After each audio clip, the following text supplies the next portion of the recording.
I'm a very learn by doing kind of a gal, and I had an idea. In this video, what we're going to do is start a hopefully long series of learning Microsoft Fabric with a real data set. I talk to a lot of customers who have Azure, and Azure costs can be challenging to kind of analyze. I thought this would be a fun data source, a real data source to go through as we're learning this. What I'm going to do is help talk through the source and the setup of those Azure Cost Management extracts. We'll land those in a ADLS Gen 2 storage account.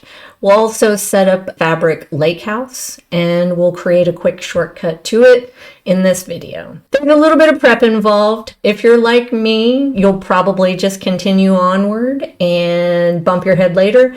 This is where you may have to refer back to. We do need to have an ADLS Gen 2 storage account. We need the proper permissions to be able to write into that storage account.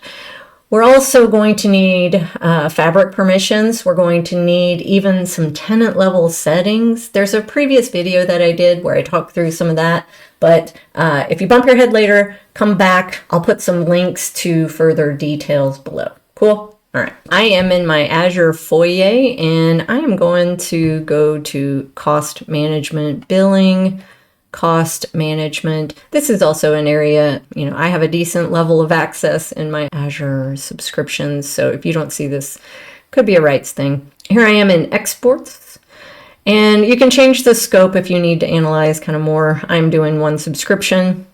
You can see here I have some created already. I'll just pretend to go through the create process. All you do is really set a prefix. I've used Hope Azure Cost a lot in mine. You set a prefix. I'll just pretend to go through this. And this is where you're going to point to the storage container here. And you also pick the format. I was I've been doing this for a bit. They just recently, I'm not sure when, added the Parquet format. That's cool. We don't have to do as many refinement layers, but if you have CSV files, totally cool. Might just be one more refinement layer for you. I'm gonna do Parquet format. Parquet files are really nice, play nice with all the sparky things inside of Fabric. I'm okay with the compression type. A lot of times you'll find these Parquet files have a snappy compression type. Going to use that. I already have some set up. I want to make sure to show you too. I have this set up to run daily. You can start these to run now if you don't have them set up, but you can also go back and export, previous months. For example, so you can populate your historical Azure cost analysis. So pretty cool. Thank you for putting that in there. I'll move over and we'll take a look at these files. I am now in the Microsoft Azure Storage Explorer.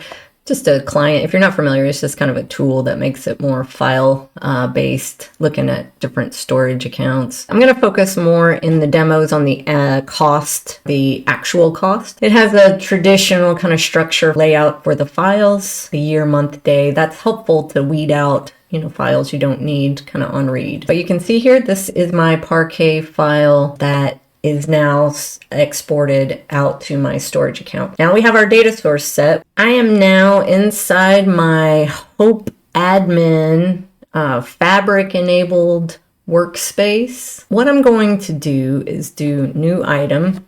After I again have those prereqs that we talked about earlier done, I'm going to just pretend like I'm going to create a new lake house. So I'll just say lake. There's a lot of stuff in there we'll get through in later videos.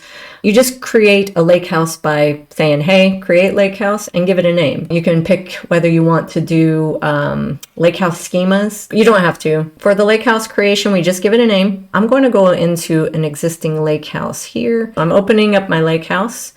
You won't have anything initially. We'll talk about this table that's kind of trying to visualize there. We'll be creating that in a later video.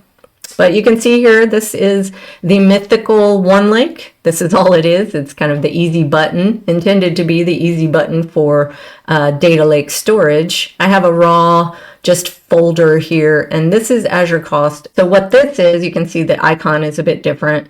This is the shortcut to that storage, but let's go ahead and pretend like we're going to create a new one. Here are the different types of shortcuts you can create. Shortcuts are a kind of a file representation inside of your Lakehouse, two different storage sources. So you can see here these different sources. I know Dataverse is, that's more table-like how you usually visualize it, but it is treated kind of in a file format as a shortcut inside of Fabric. These are the different types. Let's pretend we're going to create a new one. You can set up to existing connections, but let's just pretend like we're going to go brand spanking new.